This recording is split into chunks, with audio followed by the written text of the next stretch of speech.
Buenos días.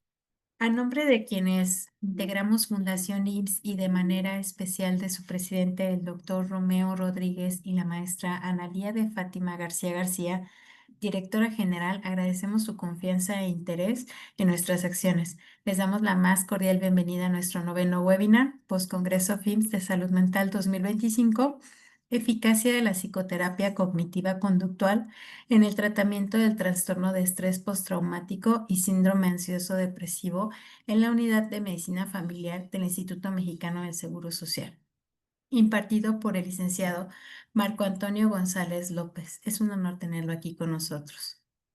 Fundación IMSS es una institución que apoya y complementa los esfuerzos del Instituto Mexicano del Seguro Social en áreas clave como la salud, la investigación, la educación y el bienestar social. En este webinar exploraremos de la mano de Marco Antonio la eficacia de la psicoterapia cognitivo-conductual en el tratamiento de trastorno de estrés postraumático y de síndrome ansioso depresivo en el contexto clínico de la Unidad de Medicina Familiar del IMSS. A partir de la revisión de intervenciones terapéuticas y estudios de caso, se analizarán los principales avances, retos y resultados observados en pacientes atendidos, destacando la relevancia de un abordaje estructurado y basando en evidencia en el primer nivel de atención. Aprovechamos la ocasión para agradecer la presencia de profesionales de salud mental que participan con nosotros. Mi nombre es Erandi Gallardo y estaré junto con mi compañera Maricruz por si requieren de alguna asistencia. Pasando al encuadre, nuestro webinar tendrá una duración de 1 hora. A las 10:45 daremos inicio a la dinámica de preguntas y respuestas, la cual se extenderá 15 minutos hasta las 11 de la mañana. Para asegurar el éxito de esta actividad, les pedimos que por favor nos apoyen a encender sus micrófonos, sus cámaras, si es que pueden hacerlo, y si no, pueden escribir sus participaciones por medio del chat o sus preguntas, y mi compañera Maricruz nos va a apoyar para leer sus aportaciones. Pasando a la semblanza, Marco Antonio González es licenciado en Psicología por la Universidad Nacional Autónoma de México, Facultad de Estudios Superiores Iztacala. Cuenta con estudios de posgrado en terapia cognitivo-conductual aplicada a los trastornos de salud mental por la Facultad de Estudios Superiores Zaragoza. Está certificado como terapeuta Team CBT por la Universidad Anáhuac Campus Maya y se ha desempeñado como psicólogo clínico en el Instituto Mexicano del Seguro Social. Está adscrito actualmente a la Unidad de Medicina Familiar número 52 y ha participado activamente participó activamente en el programa especial de atención psicológica durante la pandemia de COVID-19 entre los años 20 y 22, brindando acompañamiento emocional a pacientes y personal de salud en un contexto de alta demanda y complejidad clínica. Bienvenido, Marco. Muchas gracias por la presentación. Bienvenidos a todos. Pues efectivamente me desempeño como psicólogo de unidad de medicina familiar. En mi delegación yo soy el primer psicólogo y creo que hasta el momento el único psicólogo que está en una unidad de medicina familiar. Es un trabajo que comparte muchas similitudes con el psicólogo que está en el segundo nivel de atención. De hecho, somos la misma categoría, con la diferencia de que en UMF el servicio se llama psicoterapia e higiene mental. Sin embargo, básicamente los motivos de consulta suelen ser los mismos. Y yo me imagino que si tenemos colegas aquí escuchando esta conversación, pues estarán de acuerdo conmigo en que de pronto uno de los retos a los que te enfrentas, entre muchos otros retos, es la demanda que tienen estos servicios. El servicio de psicología es un servicio que cada vez más gente busca porque encuentra en ello, en este servicio, la mejoría de diversos problemas que no solamente son de carácter psicológico individual, sino también asociados a su salud, que esa es nuestra razón de ser en el instituto, pero incluso también de carácter social. Entonces, tener esta demanda de trabajo, tener este compromiso, pues me llevó a buscar las áreas de oportunidad para fortalecer el servicio. Y una de ellas, que es la que yo les quiero presentar, es un modelo que diseñé para darle intervención al trastorno de estrés postraumático, trastorno depresivo y trastorno de ansiedad. Ahorita, pues mientras compartimos, vamos a entender por qué esos tres, ¿no? Entonces, empezamos a compartir presentación. Adelante. Gracias.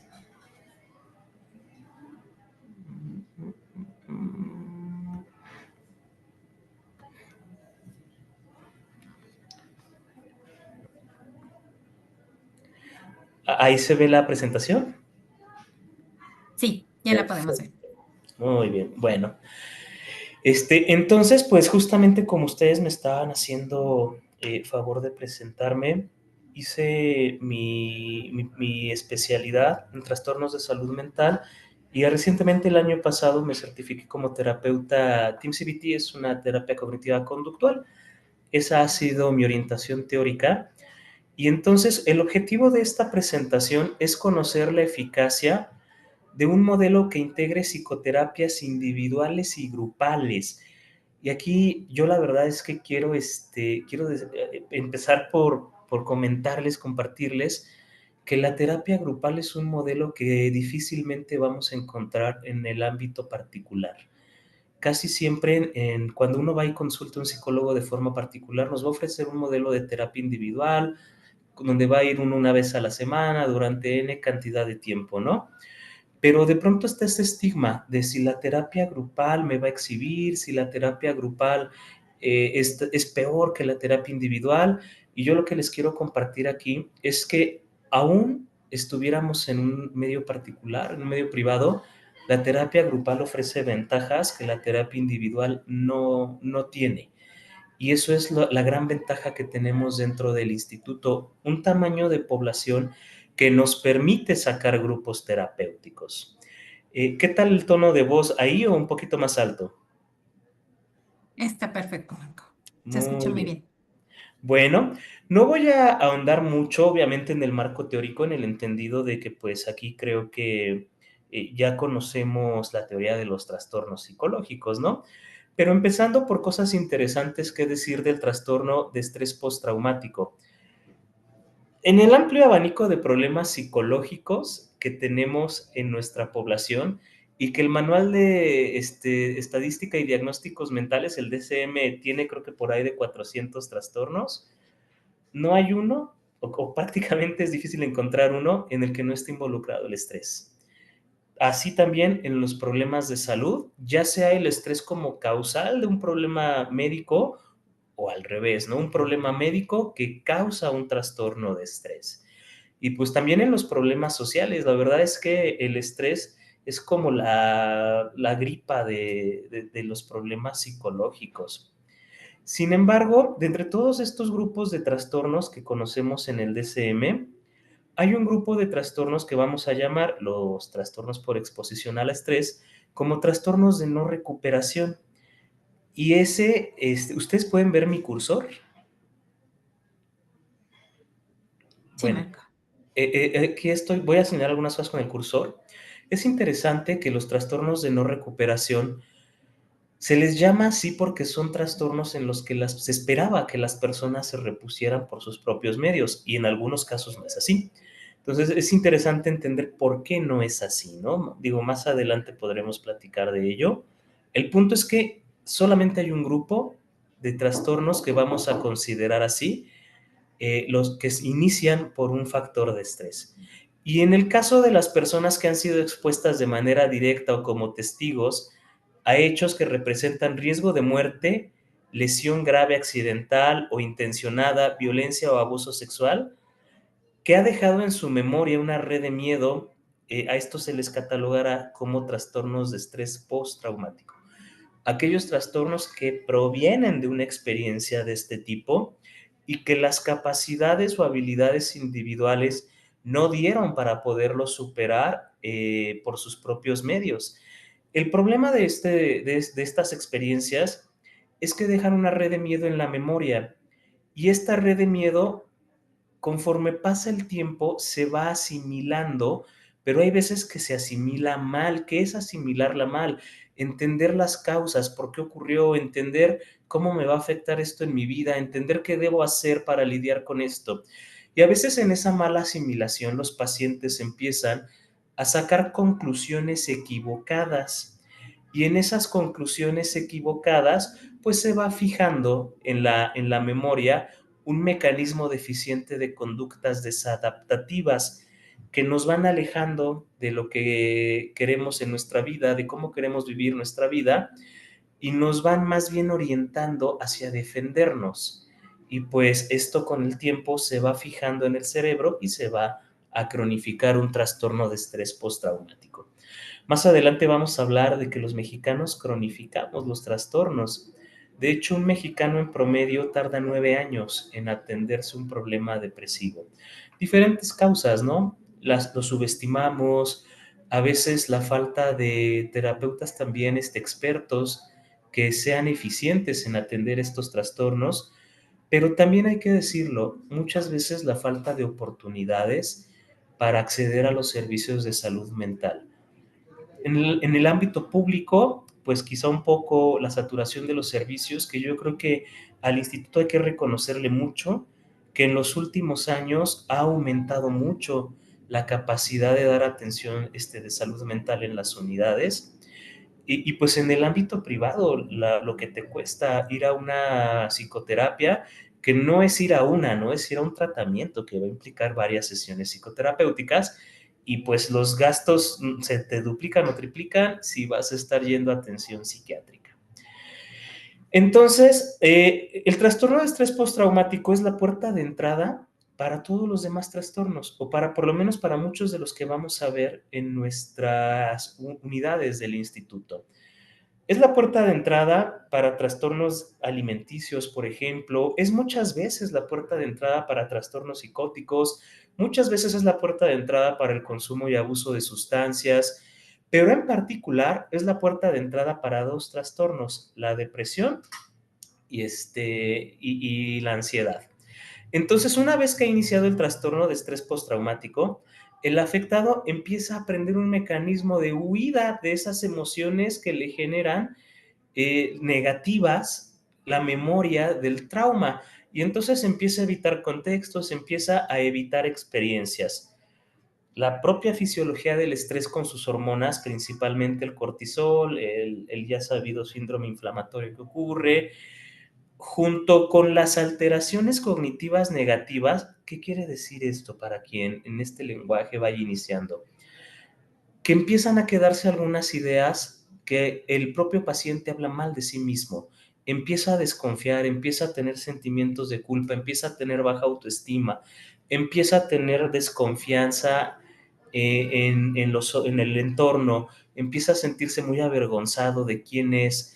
Entonces, este paciente, al empezar a hablarse mal de sí mismo en una especie de diálogo interior, que todos tenemos un diálogo interior, ¿no? Pero en el paciente que ha vivido algo traumático es un diálogo muy negativo, empieza a generar un síndrome depresivo, y es ahí en donde además el paciente se empieza a aislar socialmente, empieza a dejar de hacer las actividades que le hacían feliz, porque hace un momento decíamos que el problema del trauma es que te aleja del modelo de vida que tú quieres, que para ti es importante, porque te hace querer más bien defenderte. Imaginemos una persona víctima de violencia sexual, pues se aleja de relaciones que pueden ser constructivas en su vida, porque solo está pensando cómo protegerse de los daños o abusos que alguien más pueda hacer. Imaginemos víctimas de violencia intrafamiliar, que desafortunadamente es un problema muy común que nuestros pacientes nos cuentan en su infancia, haber sido víctimas de violencia, y que luego vamos repitiendo patrones más a la defensiva, más allá de un patrón, de una relación pues constructiva. Y luego pues imaginemos también la gran cantidad de pacientes que tenemos víctimas de diversos tipos de violencia en nuestro país. Por lo tanto, el trastorno de estrés postraumático también es la puerta de entrada para un segundo grupo de trastornos, que son los trastornos de ansiedad. tanto los depresivos como los de ansiedad con sus respectivas subclasificaciones, ¿no? ¿Cuál es el problema con la ansiedad? Pues que mientras hay un trauma, el paciente va a tener hiperreacciones y estas hiperreacciones, como todo aprendizaje, los vamos a ir moldeando y los vamos a ir haciendo condicionados ante ciertos estímulos. Se van a activar cada vez que el paciente se identifique con miedos o con ideas de amenazas. Y esto va a ir haciendo algo que nosotros llamamos fusiones cognitivas. Esto es que el paciente va a empezar ya a ser parte de su personalidad ciertas autoverbalizaciones ante el estrés que lo van a condicionar a estar usando un mecanismo de preocupación como una falsa percepción de seguridad. El paciente aprende que si se preocupa, se prepara para atender problemas, pero claro que esto es falso, es una falsa percepción de seguridad, pero como el paciente está dispuesto a llevarla a cabo y a defenderla, pues ya la cronifica y no solo la cronifica, se vuelve cada vez más amplia y cuando esas preocupaciones ya están fuera de control, pues tenemos un trastorno de ansiedad generalizada y en el peor de los casos, pues con ataques de pánico, ¿no? Pero hay un dato muy importante que es el que pongo hasta acá abajo. Ese modelo de preocupaciones muchas veces realmente está encubriendo un trauma original, un trauma residual.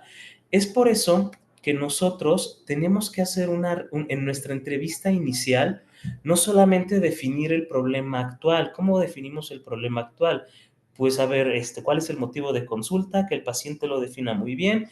A partir de eso nosotros vamos haciendo nuestra pesquisa de por dónde tenemos que continuar evaluando, aplicamos nuestra psicometría, pero revisamos antecedentes de situaciones traumáticas.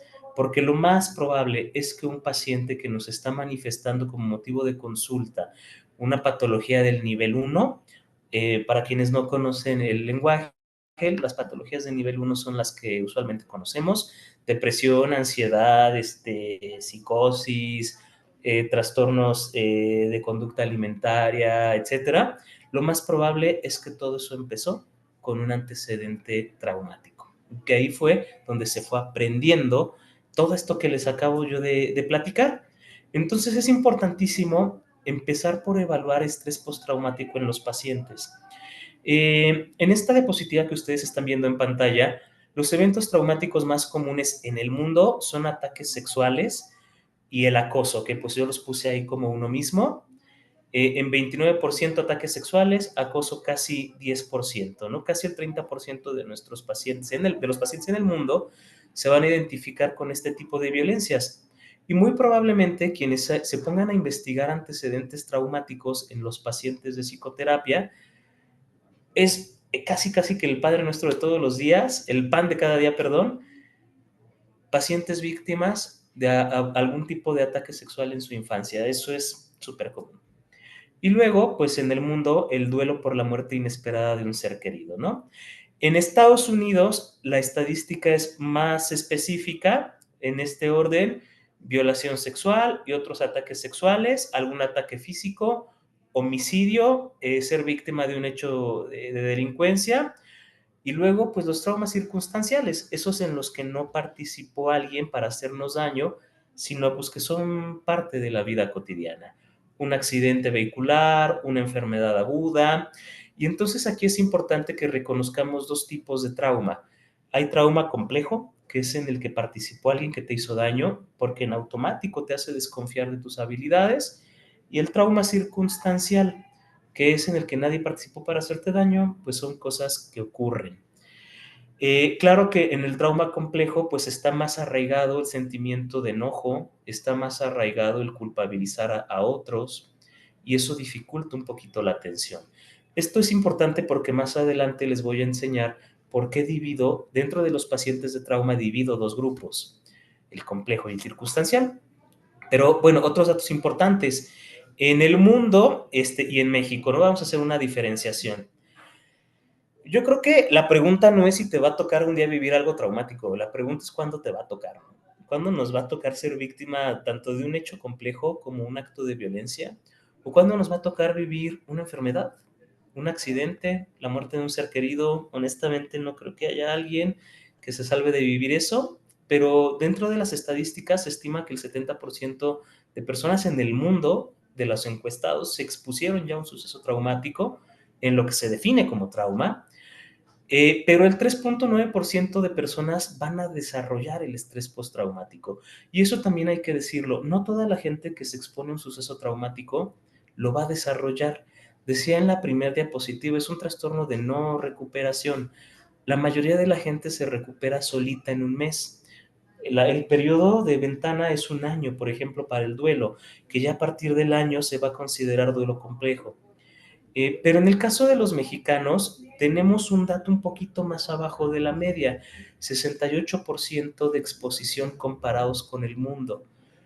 Y tenemos un dato muy bajito de porcentaje que desarrolla trauma, 1.5%. Toda esta bibliografía aparece al final de la presentación por si alguien la desea consultar y también está en el protocolo que, bueno, en el trabajo escrito que envié para la evaluación de este trabajo. Sin embargo, aquí tendríamos que pensar algo. ¿Tenemos una tasa de desarrollo de trauma en los mexicanos porque somos muy hábiles o porque estamos subdiagnosticados, ¿no? Infradiagnosticados. Ujú. Este, entonces, bueno, ¿quiénes reciben tratamiento? Pues el acceso al tratamiento va de acuerdo a tu clase social, ¿no? Las personas con alto ingreso en el mundo, la mitad se puede tratar, 53.5, y de ahí bajamos a 28.7 y 22.8 según va bajando tu poder adquisitivo. En el caso de México, se estima que el 16% de las personas con estrés postraumático ha recibido tratamiento. Tenemos un amplio porcentaje de personas que no.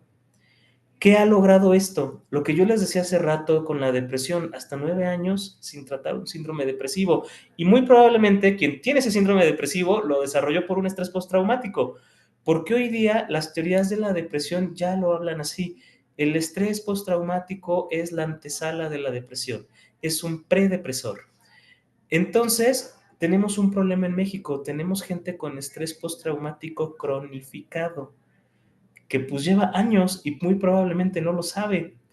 Eh, Tenemos que en el mundo 3.2 experiencias traumáticas vive alguien en promedio, o sea, te va a tocar vivir más de 3 traumas, pero en México, que es un poquito más difícil, por lo menos para mí fue un poquito difícil encontrar estadística, un adolescente ha vivido esas casi 3 experiencias traumáticas que un adulto en el mundo, y apenas es adolescente, ¿no?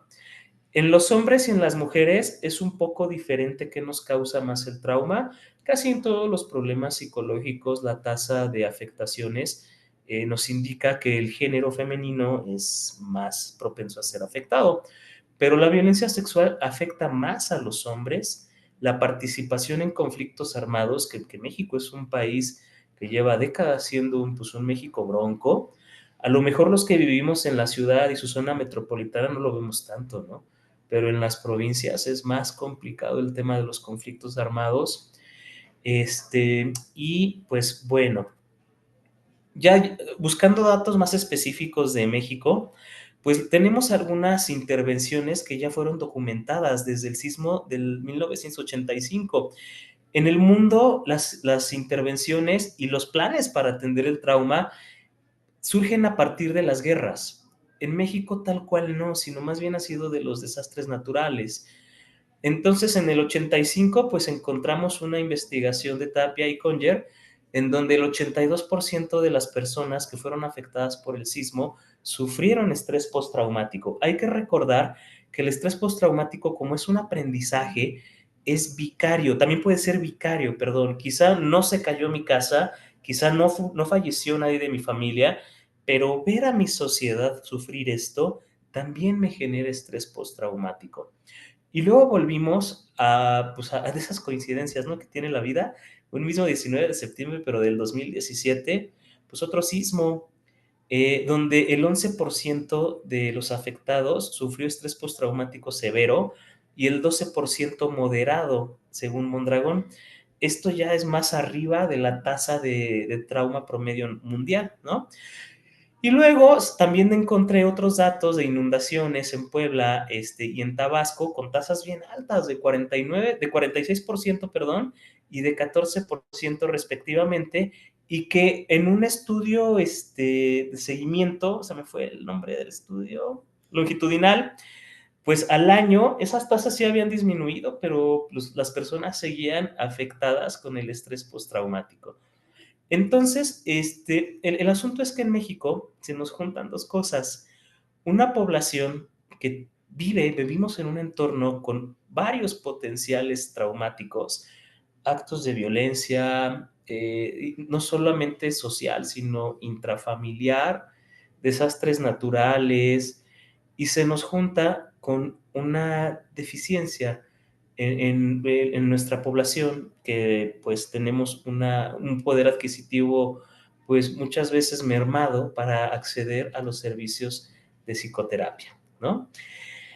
Entonces, les presento una revisión que hice del diagnóstico situacional. Cuando yo llego a mi unidad, lo primero que tengo que hacer es revisar mi diagnóstico situacional para hacer mi plan. Y yo les sugiero que cada año revisen su diagnóstico situacional de su unidad y su diagnóstico de salud. Pues se accede a él a través de nuestros directivos. Tengo una población adscrita de 228,193 usuarios.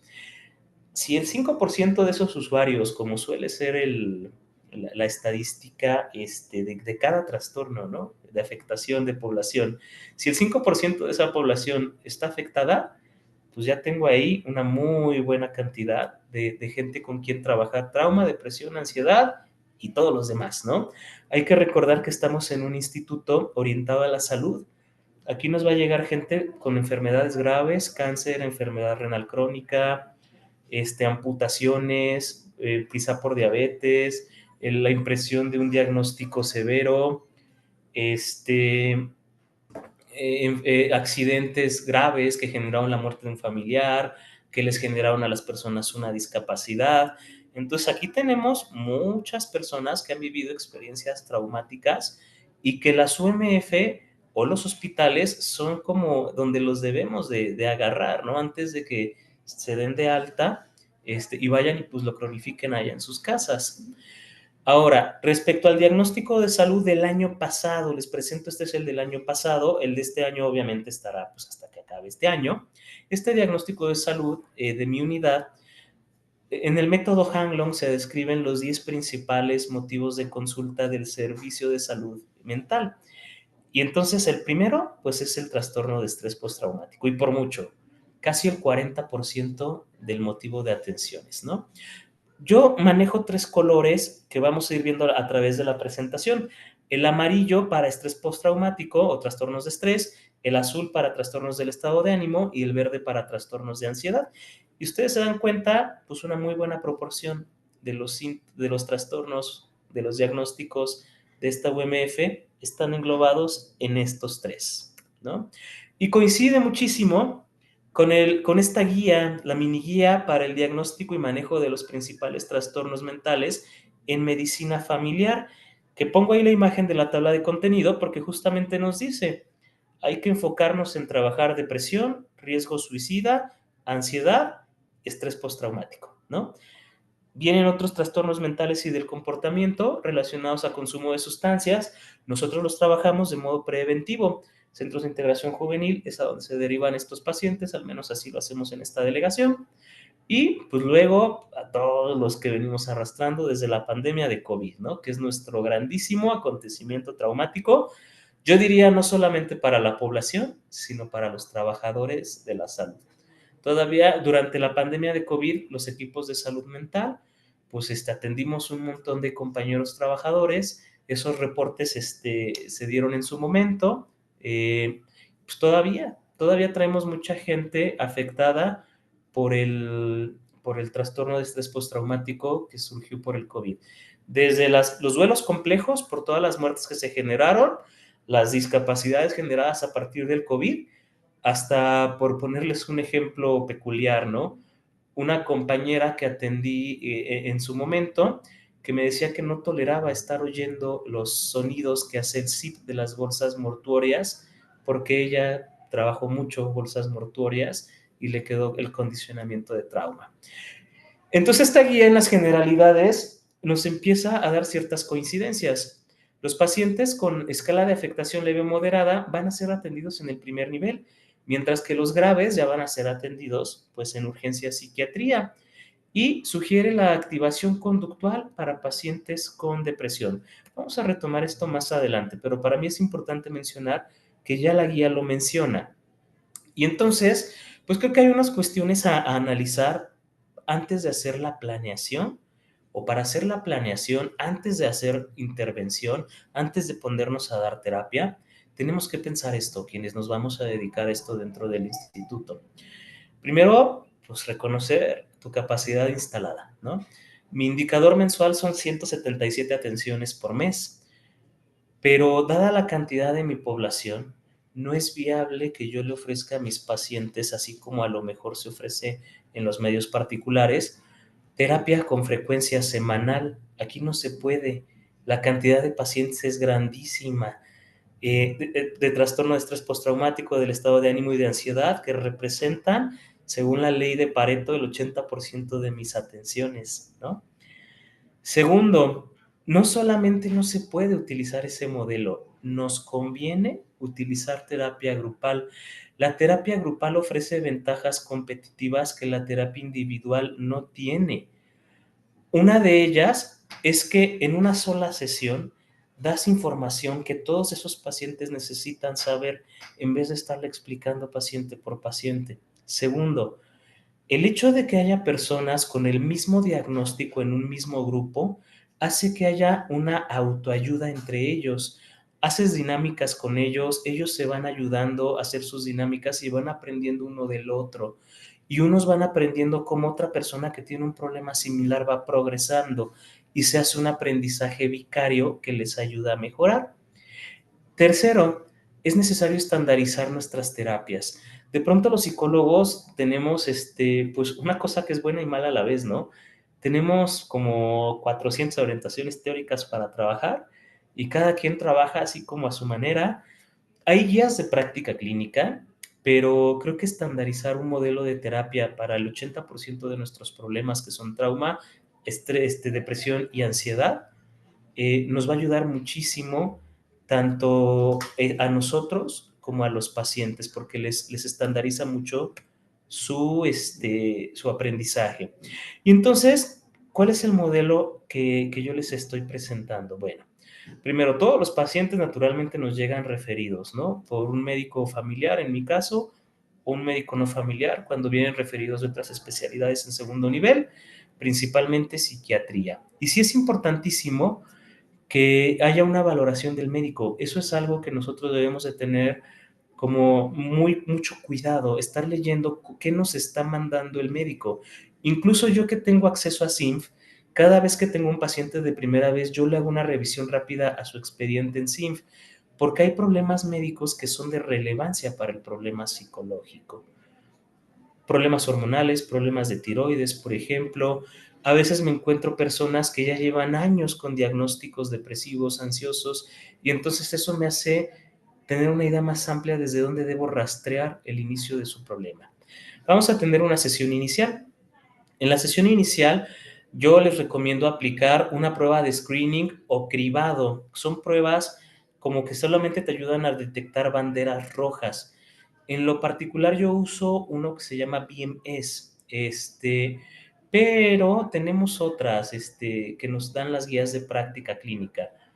¿Por qué? Porque a lo mejor el paciente viene y te dice, vengo por depresión, pero no te quedas ahí. Tienes que tener una visión un poquito más amplia, porque a veces el paciente trae otros problemas, incluso más importantes que la depresión que te está refiriendo, ¿no?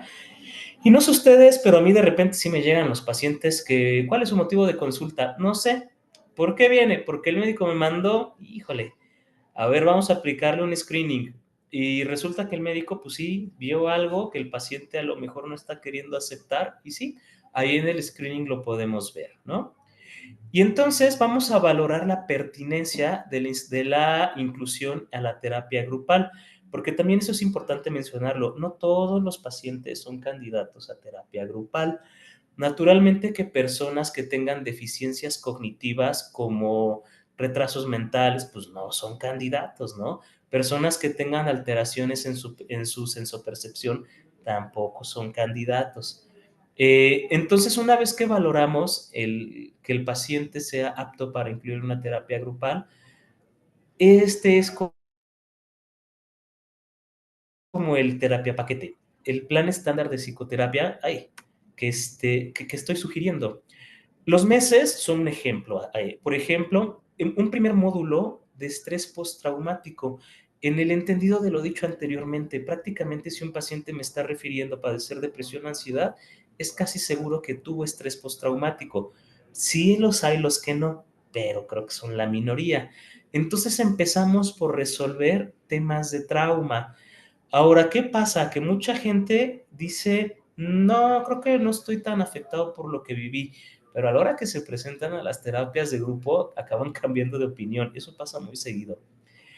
Incluso se acuerdan de cosas que no se acordaban.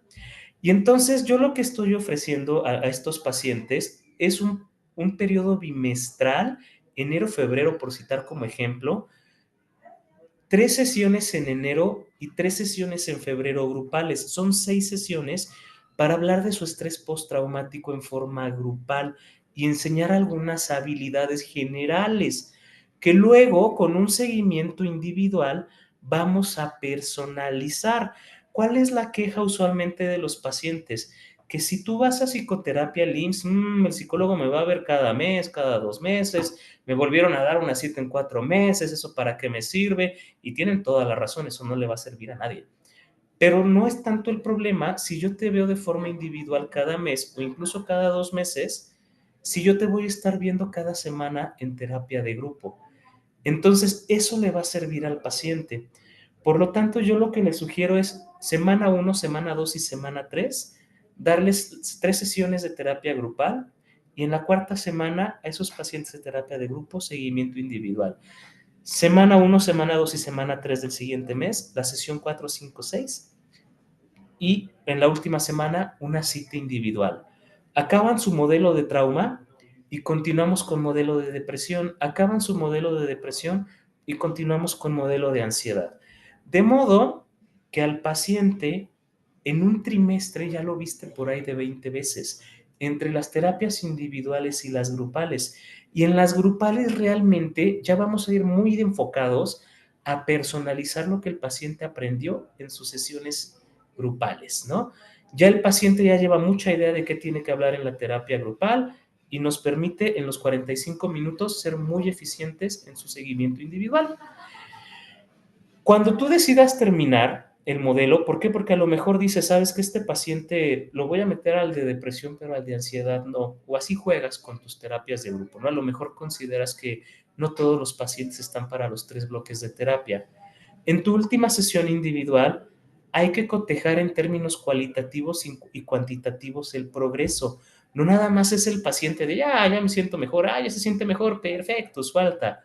No, hay que cotejarlo con la psicometría, ¿no?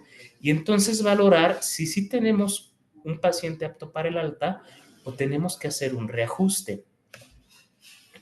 Por lo tanto, en un trimestre acabas viendo al paciente, pues, 20 sesiones. Perdón, en un semestre lo acabas viendo 20 sesiones. Y eso es muy bueno porque según el procedimiento para otorgar atención en salud integral en una UMF, vamos nosotros a trabajar psicoterapias breves. Otra cosa aquí en el instituto no nos sirve. Y con tiempos determinados en no más de 6 meses o 12 consultas. Y en este modelo le estamos ofreciendo a los pacientes más que eso. Y le vamos a dar prioridad al manejo grupal sobre el individual. Eso ya nos lo mencionan los procedimientos por la demanda del servicio.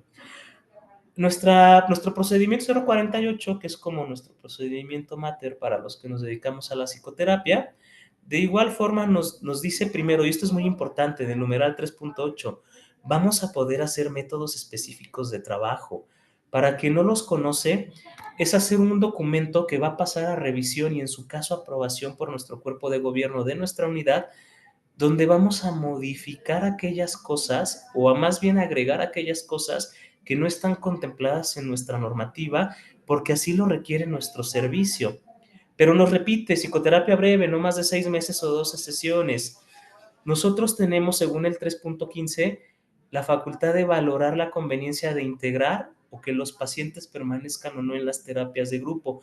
La verdad es que no es lo común, pero sí llega a haber uno que otro paciente que dices, híjole, tú no estás para terapia de grupo, ¿no? Por diferentes razones. A veces los pacientes resultan más afectados de lo que la gente cuenta en sus traumas en el grupo. Y esto pasa mucho cuando el paciente realmente acude por un motivo de consulta que no es un estrés postraumático, que acude pues por más bien un estrés de la vida cotidiana, un problema que es realmente de adaptación nada más. Pero cuando el paciente ve a la gente que tiene verdadero trauma, dice, híjole, ¿sabes qué? Me está haciendo más daño esto. Entonces ya, pues lo sacamos, ¿no? Por eso es importante hacer un adecuado filtro. O hay gente que su personalidad, pues no es como muy socialmente funcional y pues nos va a andar ahí teniendo algunos problemitas, ¿no? Con el grupo. Y bueno, esto que los enseño acá es mi planeación. ¿Cómo estoy planeando yo? Yo planeo todo el año. Enero, febrero, por ejemplo, es mi primer bimestre. Tengo un grupo de ansiedad, un grupo de depresión y los dos grupos de trauma, porque uno es complejo y otro circunstancial. Aquí tenemos los días del mes y si ustedes se dan cuenta, sesión 1 de ansiedad, sesión 2 de ansiedad, sesión 3 de ansiedad, de forma semanal. Tengo un corte, sesión 4, sesión 5 y sesión 6. Y así me voy semana tras semana. De modo que cada semana estoy dando 4 terapias de grupo, una de ansiedad, una de depresión y 4 de trauma en simultáneo, naturalmente. Yo les estoy mostrando nada más la captura de pantalla del corte de enero, febrero, marzo y abril, pero yo planeo todo el año desde diciembre porque tengo que hacer la gestión para la disponibilidad de espacios. Muchos de nosotros tenemos un consultorio, otros compañeros me dirán, yo apenas tengo un consultorio, hasta compartido, hasta estoy en un cuartito. No tenemos un auditorio para esto, pero hay que hacer la gestión con enseñanza para que nos preste aula o auditorio, ¿no? Y me voy muy rápido porque ya estoy sobre tiempo. Esto es lo que yo estoy proponiendo ver en el módulo de trauma, basado en la terapia cognitivo-conductual y en la terapia de aceptación y compromiso. Básicamente son 3 metas: controlar la hiperreacción fisiológica, disminuir el autodiálogo disfuncional y mejorar las habilidades de afrontamiento. Si nosotros logramos que el paciente aprenda estas 3 cosas, con diferentes técnicas que van desde desensibilización, relato del trauma, exposición interoceptiva para el pánico, esquemas de estancamiento, entender el paciente qué se está diciendo a sí mismo, culpa, vergüenza, baja autoestima, cuestiones de intimidad, seguridad, confianza, poder.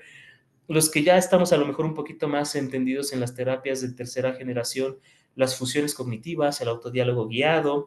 Si nosotros logramos que el paciente aprenda esto, a este paciente le va a ir muy bien con sus terapias de trauma. Y yo les sugiero algo: siempre apliquen una escala pre y una escala post y apliquen una escala para cortes en cada sesión. Yo aplico cada sesión un corte, les paso una escala y les digo, llénenme su escala. Para depresión, yo trabajo 5 metas: reestructuración cognitiva, donde vemos triada de Beck, esquemas de Jeffrey Jung y un poquito de teorías de la personalidad. Terapia de solución de problemas, este es bien importante porque quedamos que el paciente empezó su depresión muy probablemente ante un trauma. Casi todos los pacientes identifican ante qué problemas empezó su depresión y de pronto les va bien y de pronto tienen un problema y recaen en su depresión. Casi siempre el paciente tiene un problema de su vida cotidiana y lo hace recaer. Mejorar las habilidades de autocontrol, mejorar la tasa de reforzamiento positivo, aquí utilizamos obviamente activación conductual, y mejorar las habilidades sociales. Igual una serie de escalas que deberán ser pre y post. No quiero decir que todas, yo no aplico todas, no me da tiempo, pero por lo menos sí una de esas, ¿no? Pre y post. Y cortes en cada sesión, que en mi caso yo puse aquí inventario de depresión de Beck, pero es un error, utilizo otro que se llama The Burns. Y de igual forma, ansiedad, yo trabajo 4 metas. Mi paciente tiene que aprender a modificar sus cogniciones y metacogniciones. Algo que yo le digo mucho a mis pacientes es, no vienes aquí realmente a tratar tus síntomas de ansiedad, los fisiológicos. Vienes primero a entender por qué eres ansioso, qué estás diciéndote a ti mismo que te vuelve ansioso. Olvídate si te falta el aire, la taquicardia, olvídate de eso, porque eso va a ser nuestro último punto a aprender. Luego, disminuir la intolerancia a la incertidumbre, porque el paciente ansioso siempre quiere tenerlo todo controlado, y disminuir el comportamiento evitativo. Igual, tanto escalas pre y post intervención y cortes semanales. Así es como yo registro todos mis pacientes y llevo un registro de cada corte que les he hecho. Cada sesión los pacientes tienen un corte y yo los tengo registrados. De modo que voy semaforizándolos y voy viendo si van progresando, siguen igual o van empeorando. Y entonces yo les digo en su individual, a ver, ¿qué pasó? Te estoy viendo así y así, ¿en qué te atoraste, no? ¿O qué estás haciendo bien? Rápidamente, me ha ido muy bien con este modelo. Esto que ven aquí son los resultados del 2024 y estos son mis resultados de 2025. Cada línea de colores que ustedes están viendo ahí es un grupo terapéutico que apliqué el modelo anterior y si ustedes se dan cuenta, todos van teniendo una tendencia positiva a la baja. Todos mis pacientes están teniendo más o menos 12 puntos de mejoría en promedio y según la PCL, que es la escala que yo hago para los cortes, ya más de 10 puntos es una mejoría significativa. Estos son los de depresión. Anteriormente yo hacía en 2024 5 sesiones de grupo, ya lo pasé a 6. Igual, me está yendo muy bien. Todos mis grupos terapéuticos están teniendo una tendencia positiva a la baja en sus síntomas de depresión. Los estoy bajando de severos a moderados, ¿no? Aquí están estos cortaditos porque estos son los que están todavía en curso, ¿no? Pero los que ya acabaron son los de enero a junio. Y es lo mismo con los de ansiedad, me está yendo muy bien, todos ellos tienen tendencias positivas a la baja. De pronto hay unos ahí como picos medio raros, son por pacientes atípicos o porque de pronto como el escarbarle, principalmente a los de trauma, nos hace que sí tengamos algunas jorobitas en la tendencia. Un paciente que hacía años no hablaba de un problema, de pronto nos dice, les voy a platicar algo que nunca le he contado a nadie. Y ese día hace que ese paciente en su escala pues manifieste más síntomas, ¿no? Entonces, pues me ha ido muy padre. Yo les quiero compartir este modelo si a alguien le sirve y pues me gustaría que la discusión viniera pues más bien con las opiniones de los participantes. Muchas gracias. Muchas gracias, licenciado. Pues empezamos entonces con la sesión de preguntas y respuestas para aprovechar el tiempo. Les pido a los participantes que puedan levantar la mano para hacer el uso de la voz o bien si gustan dejar algún mensaje en el chat para empezar a leerlos. Aquí ya durante su ponencia han estado dejando algunos comentarios que puedo empezar a leer. ¿Le parece bien, licenciado? Por favor. Dice Marta Recendis, el síndrome post-COVID-19 ha incrementado afecto ansioso y depresivo que tiene características que no lo hacen clasificable en trastornos depresivos por su duración. Su etiología es neurofisiológica por el daño que el virus de COVID-19 hizo al sistema nervioso central durante la fase aguda. De ahí las altas tasas de incidencia y prevalencia que insisto, perdón, afecto ansiosos y depresivos.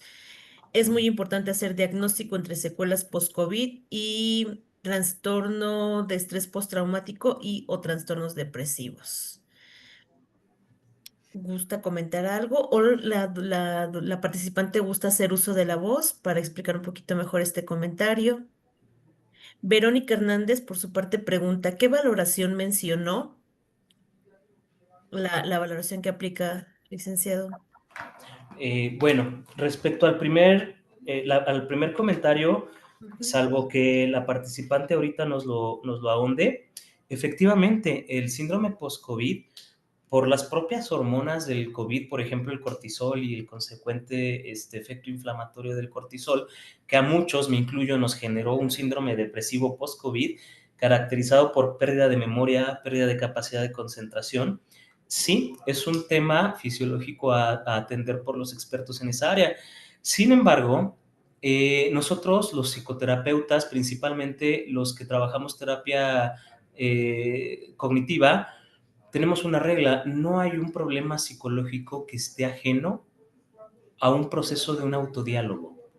Ya sea que el autodiálogo haya sido el causante o se haya generado después del problema de salud del paciente. Entonces, aún los pacientes post-COVID tengan un asunto fisiológico que arreglar, yo no diría tampoco que están exentos de los síndromes depresivos que tienen una causa psicológica, cognitiva y comportamental también, porque pues también ahí vemos cómo los pacientes van dejando de hacer las actividades que les producían un sentido de autorrealización, ¿no?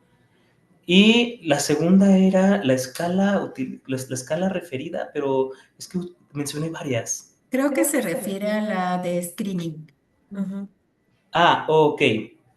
Bueno, yo uso una escala que se llama BMS. Esa escala es el acrónimo de Brief Mood Survey. Es una escala que estratifica 5 áreas con preguntas muy sencillas para un paciente. Es una escala que un paciente contesta en menos de 10 minutos y nos permite ver cómo anda de depresión, riesgo suicida, ansiedad, enojo, felicidad, y calidad de su relación. En lo personal me gustan las escalas que ha desarrollado el Dr. Burns porque el Dr. Burns tiene una propuesta muy interesante. David Burns, a él me refiero. Si lo buscan en internet lo van a encontrar muy, muy fácilmente. Y la certificación que yo hice el año pasado de Team CBT es sobre el modelo de David Burns. Y David Burns nos invita a que vayamos probando escalas que no incluyan tantos síntomas fisiológicos del paciente, porque incluir en una escala que mida depresión, ansiedad u otros problemas, síntomas fisiológicos, más que aumentar su confiabilidad, la decrementa. Nosotros nos queremos enfocar a los factores cognitivos y conductuales. Entonces les recomiendo conocer el BMS del Dr. Burns, la escala de depresión del Dr. Burns y la escala de ansiedad del Dr. Burns. Muchas gracias. Leo el siguiente comentario que es de Cintia Carolina Reyes, que dice, buenos días, es importante que en IMSS actualicen las áreas de especialización que requieren para los psicólogos, ya que actualmente no aceptan psicoterapeutas cognitivos conductuales. Ahí sí no sabría yo qué decir. Yo creo que Ujú, este es el área de personal, ¿no? Lo que yo les puedo decir es que cuando yo hice mi cambio, sí solicitaban un posgrado en terapia cognitiva conductual. Ese fue mi caso, cumplí los requisitos, pero eran terapias cognitivas conductuales. Entonces se me hace raro porque de hecho tanto la normativa del IMSS como las guías de práctica clínica te piden ser terapeuta cognitivo conductual. muchas gracias. Marta Recendis, que del primer comentario que leí, me dice que ya tiene listo su micrófono, entonces va a hacer su participación. Adelante, Marta.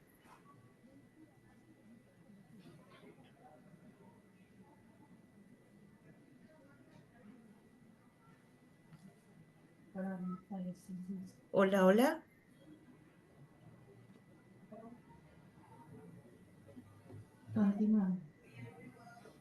Es que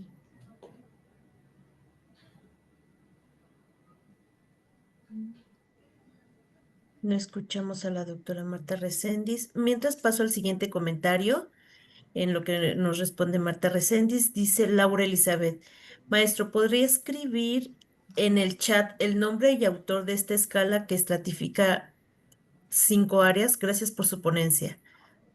Claro que sí. ¿Les parece bien si al final lo escribo?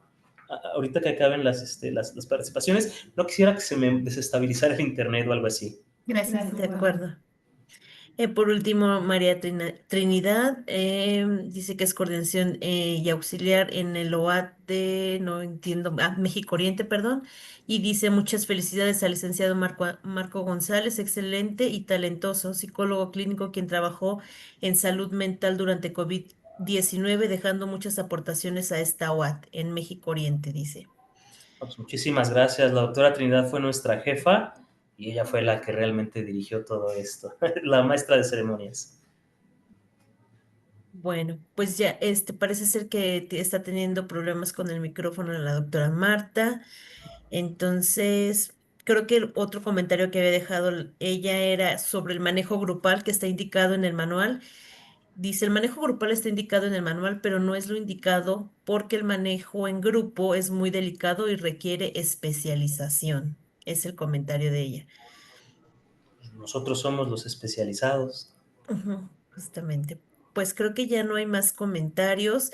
Cintia Carolina dice excelente tema y manejo, muchas gracias. Agradecimientos para usted, licenciado. Entonces, si ya no hay más preguntas, dejamos aquí esta sesión y le cedo la palabra a mi compañera Erandi, o al menos que quiera aportar algo más usted. No, nada más enseguida escribo el pendiente del instrumento y pues agradecerle mucho a usted y a todos los participantes. Muchísimas gracias. Le doy la voz a mi compañera Erandi. Gracias, Mari. Muchas gracias, Marco. Bueno, pues si ya no hay ningún comentario por ahí, pues agradecemos profundamente al licenciado Marco Antonio González López, quien nos comparte su experiencia y compromiso en torno a la eficacia de la psicoterapia cognitivo-conductual, sobre todo esta parte de grupo, ¿no? En el tratamiento de trastorno estrés postraumático y el síndrome ansioso depresivo de primer nivel.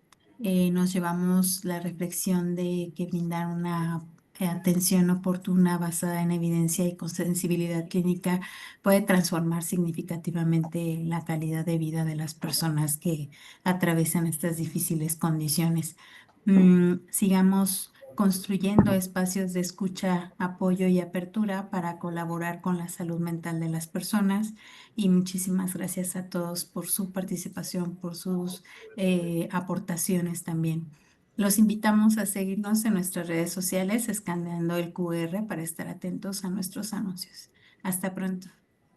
Hasta luego, gracias.